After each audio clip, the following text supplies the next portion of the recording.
بسم اللہ الرحمن الرحیم۔ السلام علیکم۔ کفر و شرک میں ڈوبی قوم نے شیطان کی پیروی کرتے ہوئے 5 بڑے بت بنا لیے اور ان کی عبادت کرنے لگے۔ یہی وہ پہلی قوم تھی جس نے بت پرستی شروع کی۔ حضرت ادریس علیہ السلام کے پڑپوتے حضرت نوح علیہ السلام کو اللہ پاک نے نبوت عطا فرمائی اور اس قوم کی رہنمائی کا حکم دیا۔ حضرت نوح علیہ السلام نبوت کے اعلان کے بعد لوگوں کو ایک خدا کی عبادت کی دعوت دینے لگے۔ آپ نے 950 سال تک تبلیغ کی، لیکن صرف 80 لوگ آپ پر ایمان لائے اور آپ کی نبوت کا اقرار کر کے اللہ پاک کی عبادت کرنے لگے۔ آج کی ویڈیو کا ہمارا موضوع ہے کہ کیوں حضرت نوح علیہ السلام کی بیوی ان پر ایمان نہ لائی اور کیسے کیسے آپ کی بیوی نے آپ پر ظلم ڈھائے۔ آپ کی بیوی کیسے آپ کے بیٹوں کو بھی ورغلاتی رہی اور انہیں اپنے ہی باپ کے خلاف استعمال کرتی رہی۔ مختلف تفسیروں اور تاریخی کتابوں میں حضرت نوح علیہ السلام کی بیوی کو مختلف ناموں سے پکارا گیا ہے، لیکن مشہور اور متفقہ یہی ہے کہ اس عورت کا نام وائلہ تھا۔ یہ برسوں حضرت نوح علیہ السلام کے ساتھ رہی اور اس سے حضرت نوح علیہ السلام کا ایک جوان سالہ بیٹا کنعان بھی تھا۔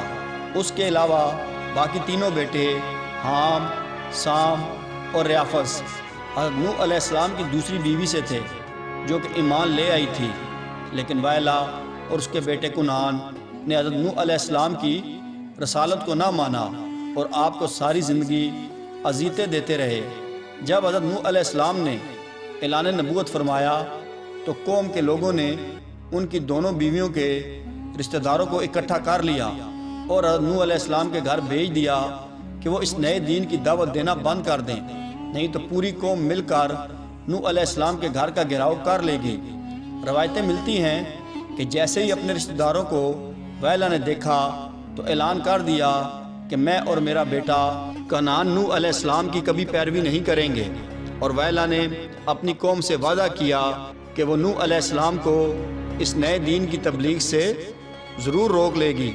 خیر، وائلہ نے زبردست مہم چلائی اور محاذ پر اپنے شوہر کی مخالفت کی، لیکن حضرت نوح علیہ السلام تبلیغ حق کرتے رہے، یہاں تک کہ ایک دن قوم کے لوگوں نے گھر پر اس وقت حملہ کر دیا کہ جب حضرت نوح علیہ السلام کے تینوں مومن بیٹے گھر پر نہ تھے، جبکہ کنعان اور وائلہ گھر میں موجود تھے، بلکہ یہ حملہ بھی وائلہ کی ہی سازش تھی۔ لوگوں نے حضرت نوح علیہ السلام کو لہو لعان کر دیا اور بے پناہ ظلم کیا۔ وائلہ نے جب دیکھا کہ یہ لوگ حضرت نوح علیہ السلام کی جان ہی لے لیں گے تو ان کو یہ کہہ کر روک دیا کہ اب سے میرے شوہر تبلیغ دین سے باز آ جائیں گے۔ مزید کہنے لگی، اے میری قوم کے لوگوں، نوح تو دیوانے ہو گئے ہیں، تم انہیں مار مار کر اپنی مرضی کے مطابق نہیں بنا سکتے، تم انہیں مت مارو، یہ جو کچھ کہتے ہیں حالت دیوانگی میں کہتے ہیں، انہیں خود بھی نہیں معلوم کہ یہ کیا کہہ رہے ہیں۔ اس طرح لوگوں نے حضرت نوح علیہ السلام کو چھوڑ دیا۔ حضرت نوح علیہ السلام کو اپنی بیوی کی ان باتوں سے بہت تکلیف پہنچی۔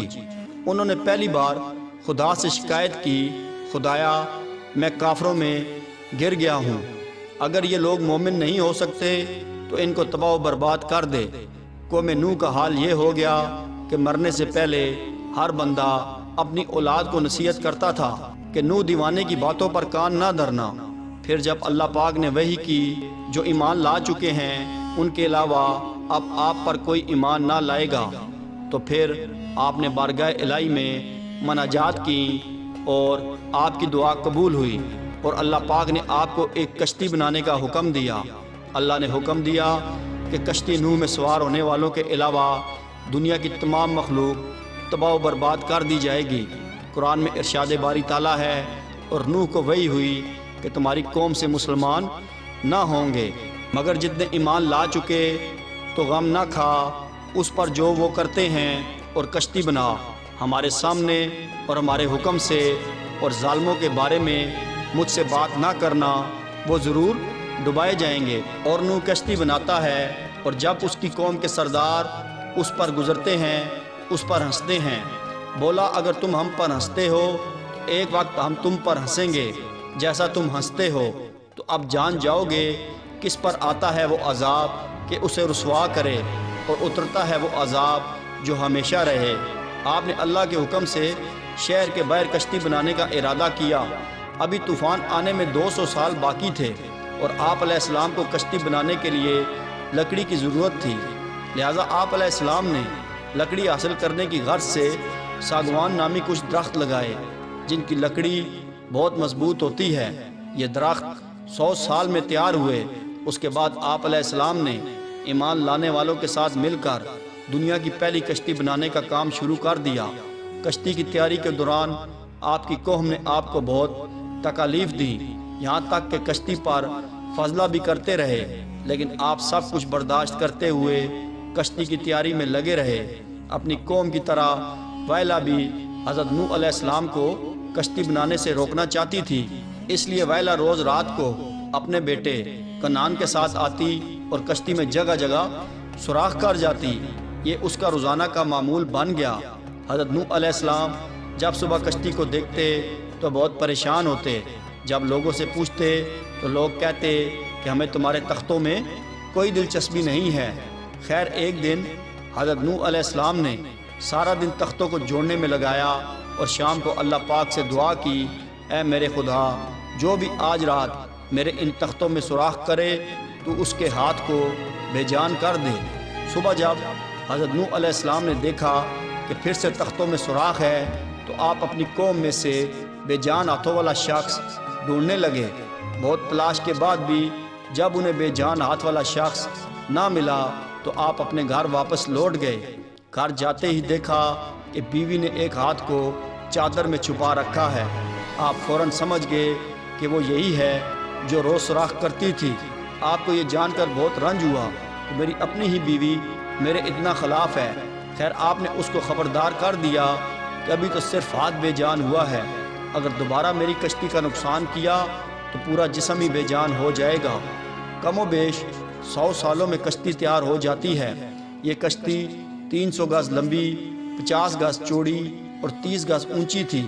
خیر جب طوفان شروع ہوا تو حضرت نوح علیہ السلام نے کشتی میں درندوں، چرندوں اور پرندوں اور قسم قسم کے حشرات الارض کا ایک ایک جوڑا نر و مادہ سوار کر دیا، اور خود آپ اور آپ کے تینوں فرزند یعنی حام، سام اور یافس اور ان تینوں کی بیویاں اور آپ کی مومنہ بیوی اور 72 مومنین مرد و عورت کل 80 انسان کشتی میں سوار ہو گئے۔ پھر حضرت نوح علیہ السلام نے اپنی نافرمان بیوی کو بھی کشتی پر سوار ہونے کی دعوت دیتے ہوئے کہا کہ تو بھی کشتی پر سوار ہو جا، تو بیوی نے کہا کہ تمہاری باتوں پر کون اعتبار کرے گا جبکہ پوری قوم تم کو جھٹلا رہی ہے۔ حضرت نوح علیہ السلام نے کہا تم میری گمراہ قوم میں مت شامل رہو، تم میرا کہنا مانو اور کشتی پر سوار ہو جاؤ۔ لیکن بیوی نے انکار کر دیا۔ وہ اقرار کرتی بھی کیسے؟ وہ تو حضرت نوح علیہ السلام کی نبوت کی شروع سے ہی قائل نہیں تھی اور وہ مسلسل اپنی گمراہ قوم کا ساتھ دے رہی تھی۔ بیوی سے مایوس ہونے کے بعد بیٹے کنعان سے کہا تم کشتی میں آ جاؤ، تو اس نے صاف انکار کر دیا، اور آخر آپ کی بیوی وائلا اور بیٹا کنعان دونوں کشتی میں سوار نہیں ہوئے اور طوفان میں غرق ہو گئے۔ ناظرین، اس میں کوئی شک نہیں کہ حضرت نوح علیہ السلام کی قوم، ان کا ایک بیٹا اور بیوی اللہ پاک کی نافرمانیوں کی وجہ سے غرق ہوئے۔